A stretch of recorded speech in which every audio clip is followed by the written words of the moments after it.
Cette semaine, comme vous le savez, j'ai pris du retard dans mes postes car j'ai été trop occupée avec l'école. Mais j'en profite quand même pour vous montrer tout ce que j'avais fait pendant la semaine de congé où j'étais chez ma belle famille. Avec Mohi, nous nous sommes permis une petite visite dans le centre-ville de Nagoya. Nous avons pu observer les randoseru, les cartables traditionnels des écoliers japonais. Au Japon, presque tous les enfants reçoivent leur randoseru au moment de leur entrée à l'école primaire. Il est conçu pour durer les 6 années de primaire et représente un véritable symbole de cette période de la vie. Il est d'ailleurs très courant que les grands-parents offrent ce cartable en cadeau. Même si les modèles classiques restent très populaires, de plus en plus de marques de luxe ou de mode proposent aujourd'hui leur propre version. Nous étions un peu surpris parce que je trouve ça un peu bizarre d'aller à l'école dans un sac d'une grande marque, mais quoi qu'il en soit, si ça plaît aux enfants, pourquoi pas. Une des raisons pour lesquelles nous étions venus en ville, c'est parce que j'avais besoin d'aller au Tokyo Hands, une célèbre enseigne japonaise spécialisée dans les loisirs créatifs, le bricolage, la papeterie et toutes sortes de fournitures.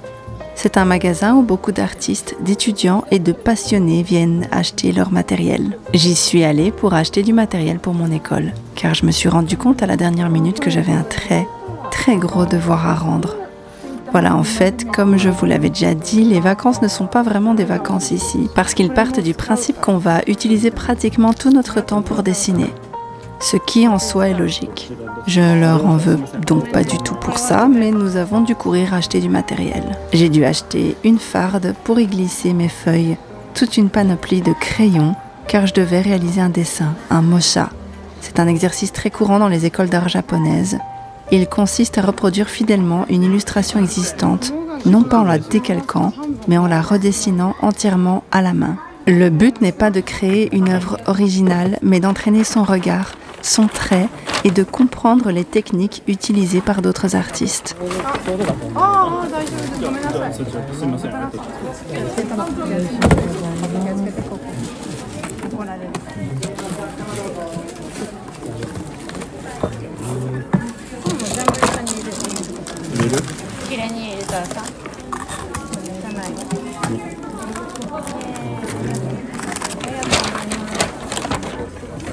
Après ça, nous nous sommes permis d'aller manger au restaurant, juste tous les deux, vite fait. Ce n'était pas un restaurant particulièrement confortable, mais la nourriture était bonne et la décoration était sympa.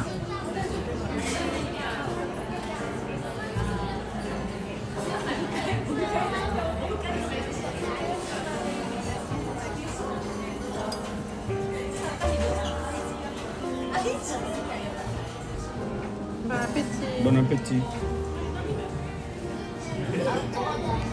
あれ食べないの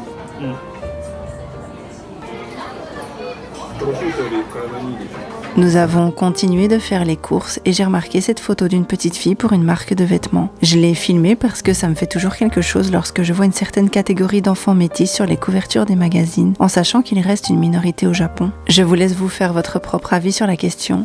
Mais j'ai remarqué que ceux qui sont mis en avant dans les magazines, entre autres, sont souvent ce type particulier de métissage, comme s'il existait une préférence assez généralisée pour une certaine apparence.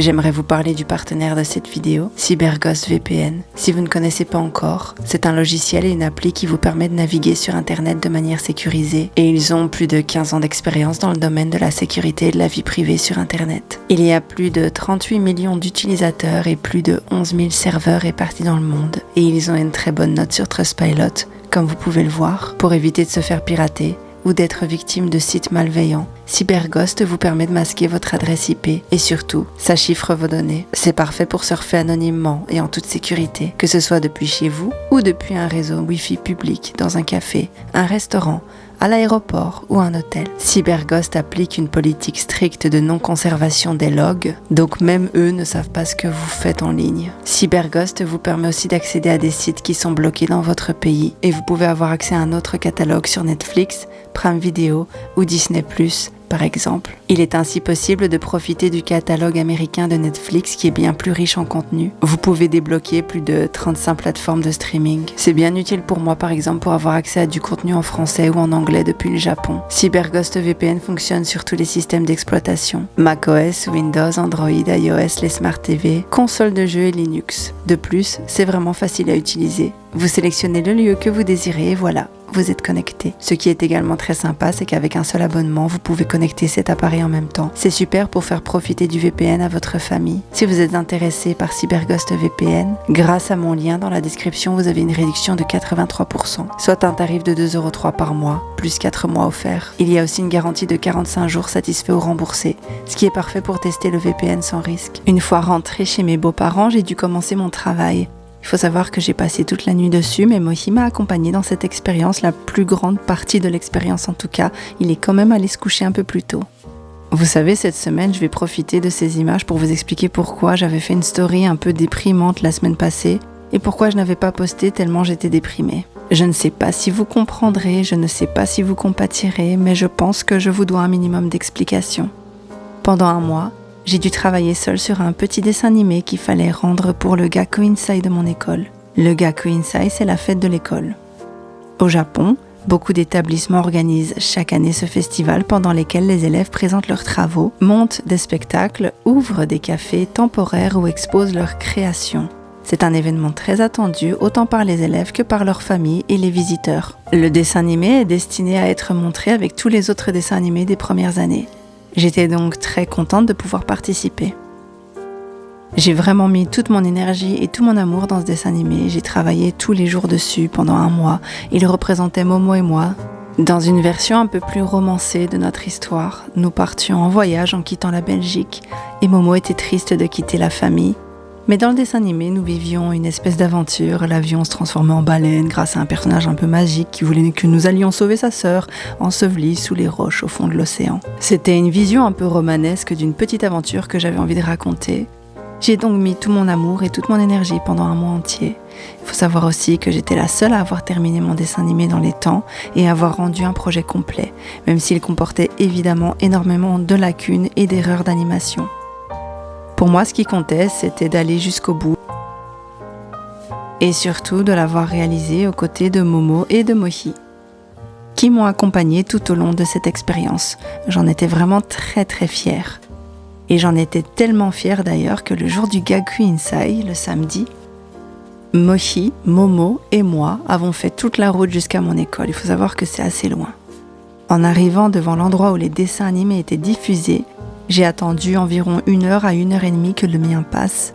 Mais nous nous sommes rendus compte avec Mohi et Momo que nous avions déjà fait tout le tour de la boucle et qu'elle recommençait avec les mêmes films. C'est comme ça que je me suis rendu compte que mon dessin animé, lui, n'avait pas été montré. Et ça m'a fait un choc instantané, les larmes sont montées automatiquement. C'était incontrôlable. Sur le moment, j'étais très choquée, je me suis sentie vraiment très triste. Il y avait énormément de brouillons qui avaient été diffusés ce jour-là et dans ma tête, je me suis simplement dit que si des brouillons avaient été montrés, mais pas mon dessin animé, ça voulait dire que le mien n'était même pas au niveau d'un brouillon. Et qu'ils avaient décidé de ne pas le diffuser parce qu'il était trop mauvais. J'ai mis beaucoup de temps à me remettre et d'ailleurs, je me suis beaucoup remise en question sur beaucoup de choses à ce niveau-là. Sur le moment, je me suis mise à pleurer, je suis simplement allée me réfugier dans les toilettes, mais Mohi a tenu à rester plusieurs heures après pour essayer de comprendre pourquoi mon dessin animé n'avait pas été montré. Même si le professeur lui a expliqué que me connaissant, ce n'était certainement pas un problème de qualité, ce qui en soi est un compliment, mais probablement un problème de retard ou de format, moi je savais très bien que ça pouvait être ni l'un ni l'autre, ni un problème de retard, ni un problème de format puisque j'avais respecté toutes les consignes. Je me suis donc naturellement dit que le professeur ne voulait simplement pas me dire qu'il n'avait pas aimé mon dessin animé ou qu'il ne le trouvait pas à la hauteur. Ce qui en soi est assez japonais. J'ai passé tout le reste du week-end à pleurer, fatiguée et triste. J'avais tellement honte aussi vis-à-vis de toutes les autres personnes que ce soit celles qui avaient fait d'excellents travaux ou celles et ceux qui avaient rendu des travaux inachevés. J'avais honte que parmi tous ces projets, le mien ne soit pas présenté et je savais que les autres allaient remarquer son absence. Au point que je n'ai pas pu aller le lendemain. J'avais rendez-vous avec mes copines pour aller manger un pancake avant d'aller voir nos dessins animés, mais j'avais trop honte de m'imaginer la scène de moi toute seule dont le dessin animé n'est pas montré et que mes copines s'en rendent compte. J'ai donc préféré le leur dire directement et ne pas venir le jour suivant, plutôt que de plomber l'ambiance. Et le lendemain soir, après avoir pleuré pendant 2 jours d'affilée, sans s'arrêter, j'ai appris par mes amis, qui savaient que je ne voulais plus revenir au Gakuensai parce que mon dessin animé n'avait pas été montré, qu'en réalité il avait bien été diffusé le dimanche, mais seulement le dimanche. Malgré ça, j'étais toujours très déprimée. Je me suis demandé pourquoi. Je me suis dit que c'était peut-être parce que mon mari était venu leur parler et qu'il s'était dit « mince, il va falloir diffuser son dessin animé, sinon on va avoir des problèmes avec cet élève ». Je me suis persuadée que c'était sûrement ça et qu'au fond, il n'avait jamais voulu montrer mon dessin animé dans un premier temps et pensait que je n'allais rien dire à la japonaise. Les jours suivants, lorsque je suis retournée à l'école, un peu honteuse, j'ai décidé de demander directement à mes professeurs pourquoi il n'avait pas été diffusé le premier jour, mais le second. Ils m'ont répondu que c'était simplement une erreur de leur part.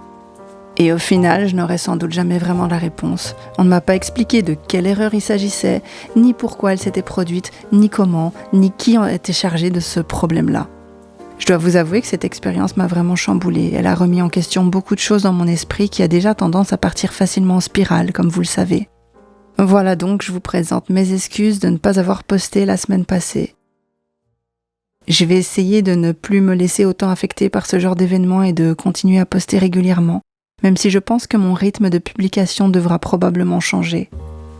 Momo, comme vous pouvez le voir, en a profité pour passer du temps avec son grand-père dans le jardin. Ça me fait plaisir de la voir s'essayer au jardinage et d'avoir un peu la main verte.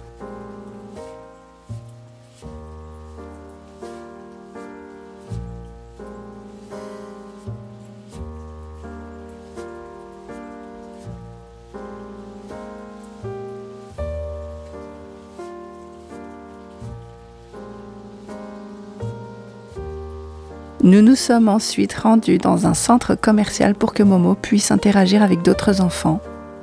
Vous la connaissez, elle s'est rapidement fait des copines avec qui elle est allée faire des purikura.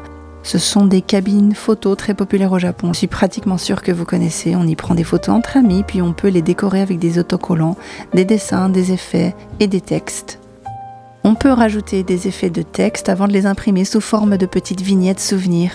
C'est une activité très appréciée des adolescents, mais aussi des enfants. Personnellement, je n'apprécie pas trop les effets déformants du visage qui embellissent les traits et blanchissent la peau, mais bon.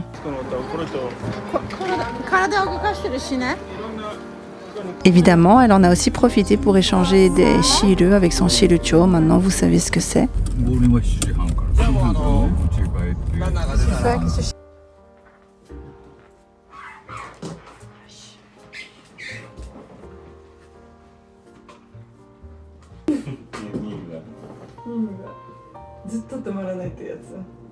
Le soir, je me suis enfin attaquée à la toute fin de la correction de mon livre. Je sais que vous avez sûrement l'impression que je passe mon temps à dire que je corrige mon livre, mais en réalité c'est vrai, ça prend énormément de temps. Je pense que j'ai dû le relire une bonne dizaine de fois, et je suis certaine qu'il reste encore des erreurs dedans. Mais tant pis, quand je parle d'erreurs, je parle pratiquement de typographie ou de mise en page, pas nécessairement de français puisque ma meilleure amie s'en est chargée. C'est finalement ce qui m'a demandé le plus de travail. J'avais envie de m'occuper moi-même de cette partie, pendant que ma meilleure amie corrigeait la langue. Je suis extrêmement contente et fière de ce tome 2 qui sortira bientôt. En le relisant, je me rends compte que j'ai fait des progrès. À l'heure où je vous parle, il est terminé. J'attends simplement de recevoir l'exemplaire final afin de vérifier que tout est parfait au niveau de la mise en page. J'ai vraiment extrêmement hâte que vous puissiez le lire. Je vous rappelle que le tome 1 est toujours disponible sur Amazon. Je vous mets le lien en description. Et pour ceux qui ne savent pas de quoi je parle, il s'agit d'un roman qui est en réalité une réflexion sur notre société et sur ses codes, déguisé en aventure fantastique et en récit de science-fiction. Il raconte l'histoire de Laure, une femme d'une 30aine d'années, mère de 2 enfants, dont toute la vie a été façonnée par la société, comme nous tous d'ailleurs. Elle adhère pleinement à ses codes, comme nous tous également, tout simplement parce qu'elle ne s'est jamais vraiment posé la question, trop occupée à sa vie personnelle, son travail, l'éducation de ses enfants et les difficultés liées à son ex-mari, qui était un homme violent, aussi bien psychologiquement, verbalement, financièrement que physiquement. Mais cette femme, dont toute l'existence a été construite autour des règles de la société, se retrouve du jour au lendemain propulsée dans un monde où la société ne s'est tout simplement jamais développée telle que nous la connaissons. C'est alors qu'elle commence à réaliser que les codes qui lui semblaient naturels et évidents ne le sont peut-être pas du tout. S'il existe des aspects de notre société auxquels elle reste attachée, elle découvre également que beaucoup de règles sont inutilement stressantes, arbitraires, et qu'elles avantagent certaines catégories de personnes, tout en défavorisant complètement d'autres. C'est à travers son regard, mais aussi celui des humains asociétaux, comme je les appelle, que l'on analyse notre propre société. L'exercice pour moi consistait littéralement à juger la société à travers les yeux d'un humain sociétal et la non-société à travers les yeux d'un humain sociétal. Ce n'était pas un exercice facile, mais je pense qu'il m'a énormément appris et au vu de vos retours, j'ai l'impression que cette réflexion vous a également plu. J'ai essayé d'en faire une lecture accessible, pas trop compliquée, tout en vous poussant à réfléchir par vous-même à certaines choses. Nous allons envoyer le final.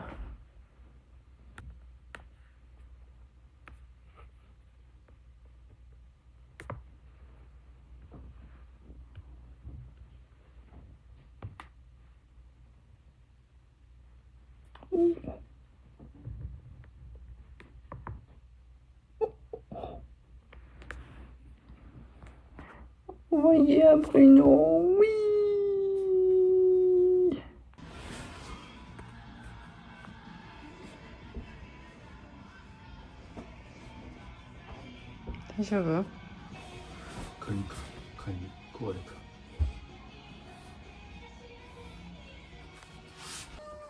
Le lendemain, c'était déjà le dernier jour. Nous avons dû dire au revoir aux ancêtres.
Ainsi qu'aux tortues qui vivent le long de la petite rivière derrière la maison.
N'oubliez pas d'aller découvrir CyberGhost VPN en cliquant sur mon lien en description pour bénéficier de 4 mois offerts et 83% de réduction. Protégez votre vie privée, débloquez des contenus exclusifs et faites des économies avec CyberGhost. Essayez-le sans risque grâce à la garantie satisfait ou remboursée de 45 jours.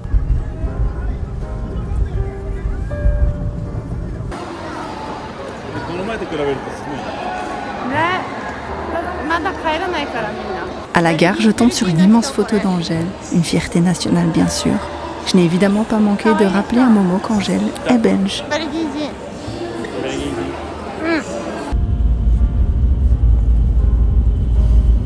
Nous embarquons ensuite dans le Shinkansen pour rentrer à la maison.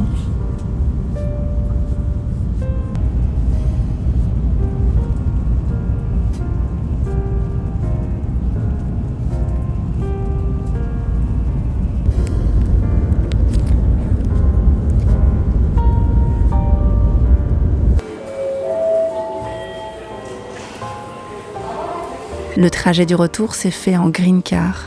C'est l'équivalent de la première classe dans le train. Les sièges y sont plus larges, plus confortables. C'est un peu plus cher, mais c'est agréable pour les longs trajets.